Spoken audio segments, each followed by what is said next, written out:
Salut les amis, j'espère que vous allez bien. On se retrouve aujourd'hui pour l'analyse d'un nouveau projet de crowdfunding immobilier. On est sur la première brique et on va analyser le projet Leclerc. On est dans le sud de la France. La collecte aura lieu ce vendredi 30 août à 10 h. Collecte assez conséquente, d'1 500 000 €. Il devrait y avoir de la place pour tous les investisseurs qui veulent investir. Ticket maximum 50 000 € et on est sur un taux un peu plus haut que la moyenne de la plateforme à 12% sur une durée contractuelle de 18 mois. Vous allez voir, la durée cible est bien plus faible. Donc on va analyser ce projet. Juste avant, laissez-moi vous dire qu'il n'y aura pas donc de possibilité d'ajouter le code LFL sur ce projet-là. Au moins, si vous arrivez sur ma chaîne YouTube, si vous voulez commencer à investir sur la première brique, écoutez, je mettrai un petit lien affilié en description qui vous permettra d'obtenir 1% supplémentaire sur votre premier projet. Donc on va analyser ce projet. Juste avant, comme toujours, quelques avertissements. N'oubliez pas qu'il y a des risques en crowdfunding immobilier, que les performances passées ne préjugent pas des performances futures. Je donne dans cette vidéo uniquement mon avis, à vous de vous faire le vôtre. Et enfin, je peux partager des liens d'affiliation ayant certaines collaborations commerciales avec certaines plateformes. Allez, on attaque directement donc l'analyse de la plaquette. N'oubliez pas, si vous débutez en crowdfunding immobilier, toujours analyser les documents fournis par les plateformes, c'est hyper important.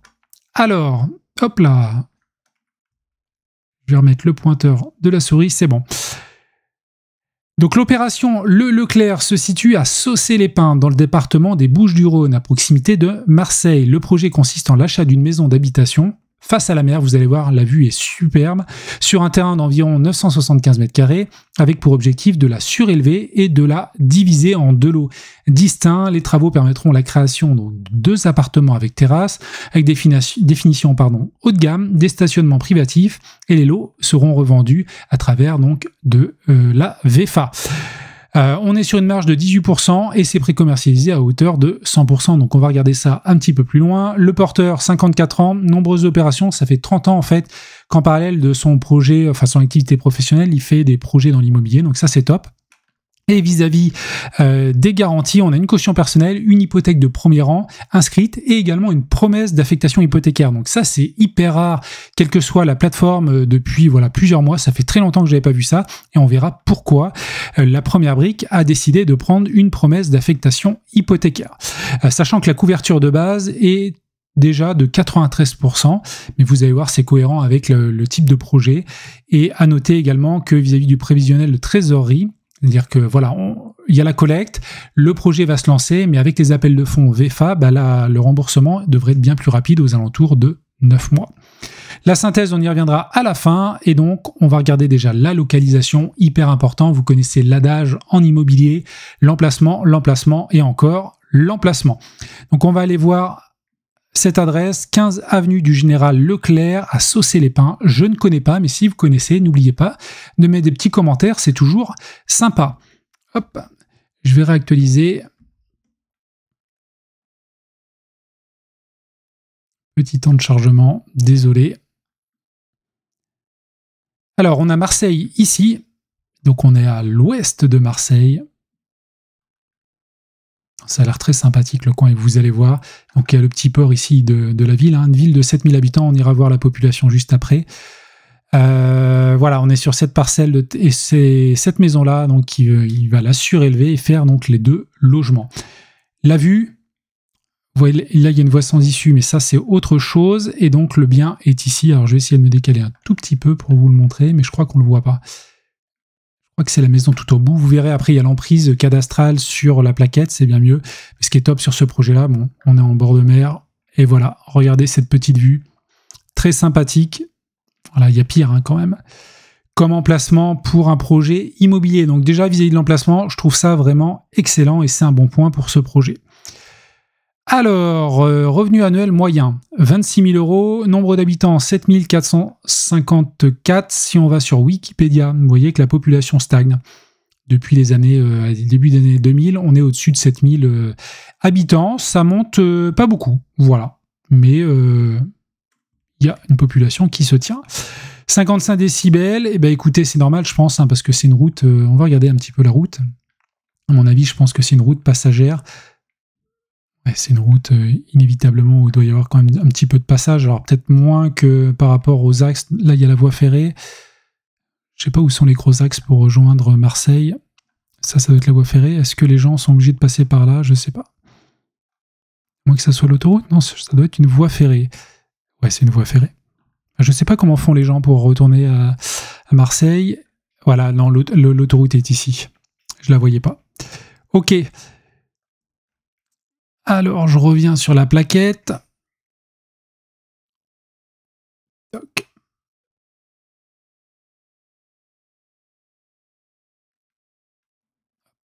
Problème de souris, probablement. Donc, l'emprise cadastrale, on est ici. D'autres visuels.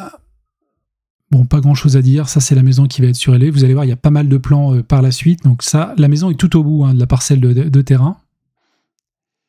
Ici, on a des plans donc avec la surélévation, mais vous allez voir, il y a de belles projections. Donc là, ça sera un appartement au rez-de-chaussée et un appartement donc à l'étage.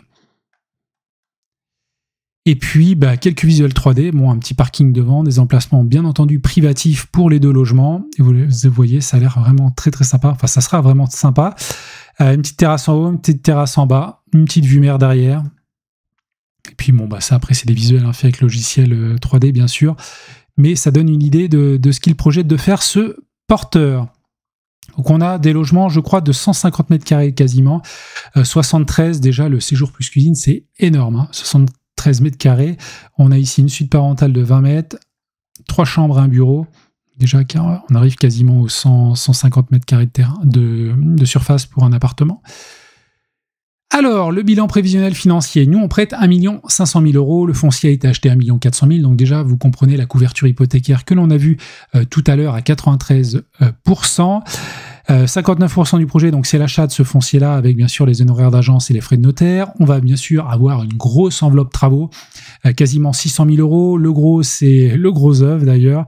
Après, on a des enveloppes classiques, l'électricité, la plomberie, menuiserie. Voilà, 24% du projet, donc c'est ces travaux, que 5% d'aléas. Un petit peu faible peut-être, parce que peut y avoir des risques techniques évidemment sur la partie gros œuvre. Voilà.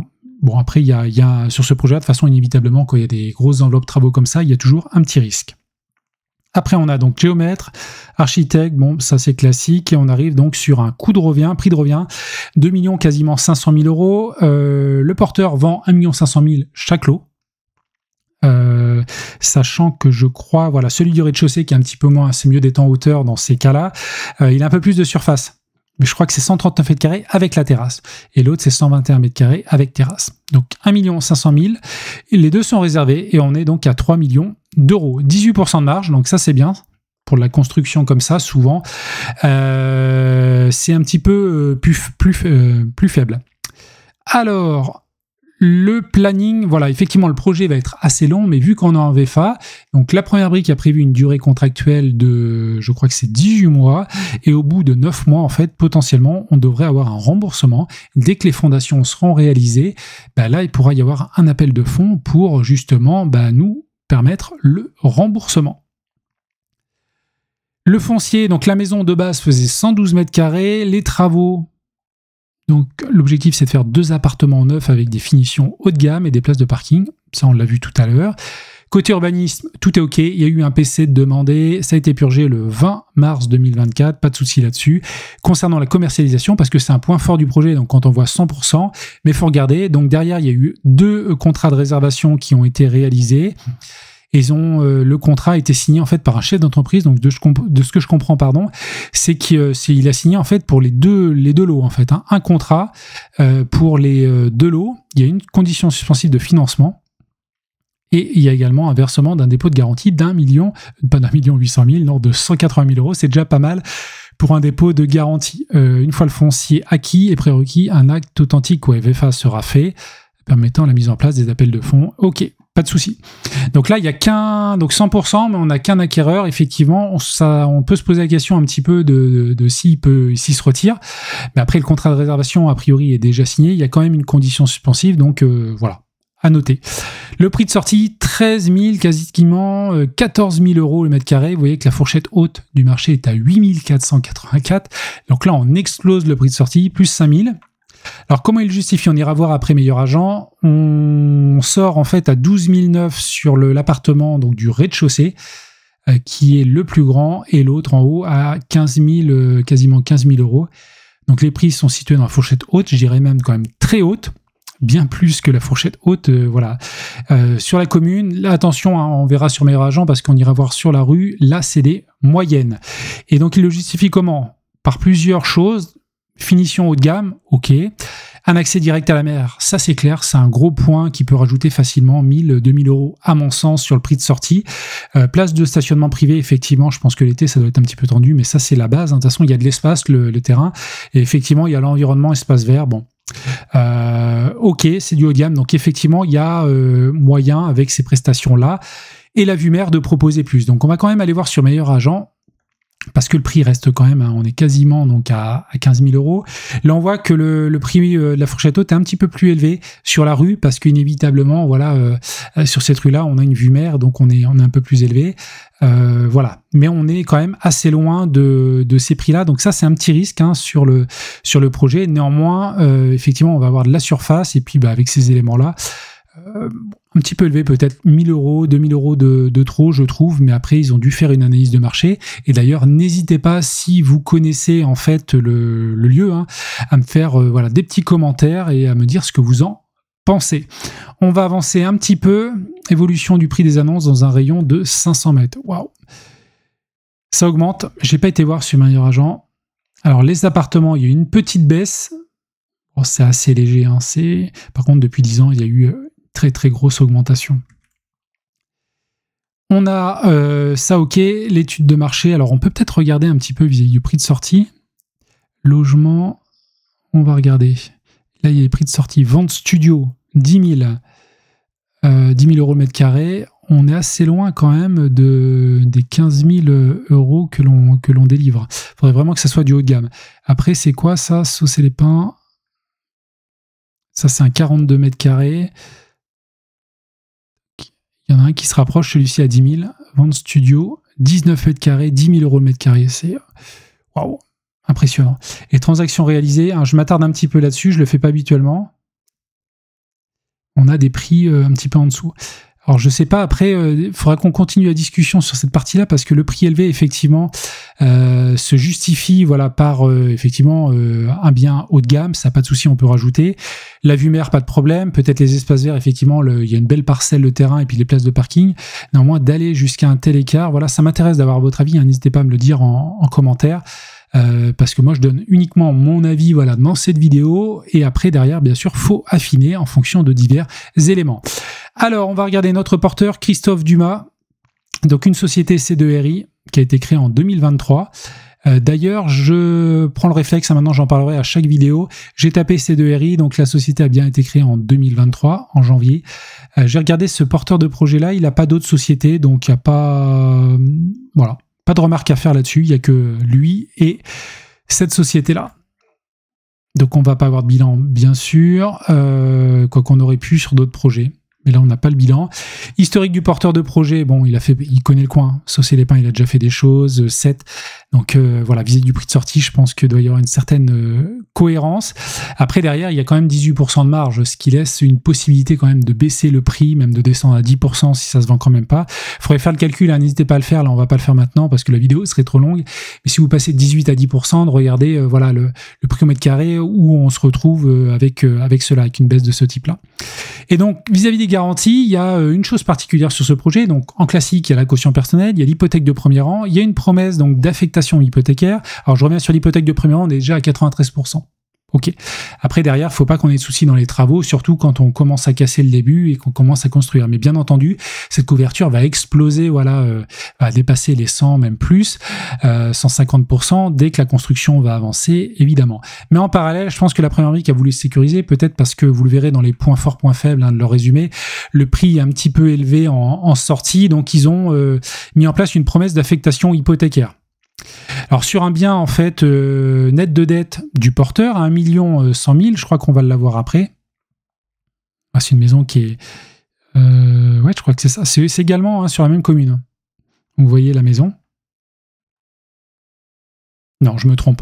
C'est bien ce que je pensais. L'hypothèque de premier rang est inscrite donc sur le bien dont on a parlé et la promesse d'affectation hypothécaire elle est sur notre bien parce que sur Papers, là vous le voyez, on est ici, je crois qu'elle a été inscrite, je cherchais la commune, dans le département 01. Je cherchais l'adresse, voilà, 01, et je pense qu'il est natif de là-bas, où il a des attaches, donc 01 également, et nous, on a une promesse dessus. Alors, pourquoi ils l'ont pas pris? Je pense que c'est une sécurité de la première brique, ils ont peut-être vu, voilà, que globalement, 93%, il y a toujours des risques, donc ils ont voulu sécuriser un maximum, et je regardais justement en parallèle, en préparant la vidéo, les avantages et les inconvénients d'une promesse d'affectation hypothécaire. Donc déjà, c'est tout simplement pour économiser des coûts. On prévoit la sécurité, mais derrière, évidemment, on va pas l'inscrire officiellement chez le notaire, on va éviter les frais d'inscription et les frais de rédaction également de l'acte authentique. Donc ça, c'est les avantages. Par contre, les inconvénients, effectivement, c'est rédigé par acte de sous-seing privé, le notaire est de fait donc exclu de la discussion. Donc ça, c'est un point. Il faut bien que la première brique ait cadré ce qui a été signé justement avec le porteur. Donc ça a dû être fait. J'ai pas d'inquiétude, voilà là-dessus. Et puis dans les faits, souvent c'est accordé par les banques quand il y a pas énormément de risques. Voilà, c'est une garantie supplémentaire. La garantie de base de ce projet-là, c'est l'hypothèque de premier rang. Et après, voilà, ils ont pris un petit bonus supplémentaire en allant chercher cette promesse. Après, comme on dit souvent, les promesses n'engagent que ceux, voilà, qui les portent. Néanmoins, ça lui est quand même contractualisé. Pas devant chez un notaire, bien sûr, mais entre la première brique et à mon avis, ils ont dû ficeler les choses. Comme toujours, hein, n'hésitez pas à me dire ce que vous en pensez en commentaire. Alors vis-à-vis du financement, nous on prête 1 500 000 € et on a un apport du porteur de 400 000 €. Ça représente 16%. Voilà, on aime bien avoir plus de 20%. C'est pas énorme, hein, si on retire les intérêts. Faites-le d'ailleurs, c'est des calculs importants à faire. On doit être plus aux alentours d'un apport réel de 5-10%, je pense, que 16%. Voilà. Je vais terminer cette vidéo sur la synthèse. Point fort, point faible, donc stratégie de revente cohérente. Alors vis-à-vis du bien, de l'emplacement, de ce qu'il veut faire un bien haut de gamme avec cette vue mer, il y a une vraie cohérence. Couverture hypothécaire, pas de souci. La promesse d'affectation, moi j'aime bien. Mais après derrière, effectivement, on maîtrise pas trop, nous en tant qu'investisseurs, ces éléments-là. Ça reste qu'une promesse. Néanmoins, ils ont dû ficeler les choses, mais c'est un plus. Intégration, donc du remboursement, pas de souci. Donc vis-à-vis, voilà, dès qu'on va faire les premiers appels de fonds, écoutez, on va être remboursé et on a une préco de 100%. Point faible, prix de sortie. Bien neuf à finition de gamme situé face à la mer. Alors je suis d'accord. Après je connais pas suffisamment le marché pour me faire un avis définitif, mais je trouve quand même le prix un petit peu élevé derrière. Après on a une marge qui permet quand même de baisser le prix si par hasard. Alors attention aussi, on est prix commercialisé quand même à 100%. Ça a été signé, etc. Il y a certes une condition suspensive, mais il y a déjà quand même quelqu'un dessus. Néanmoins, s'il se retire, voilà, il y a quand même un petit peu de marge, voilà, pour baisser le prix.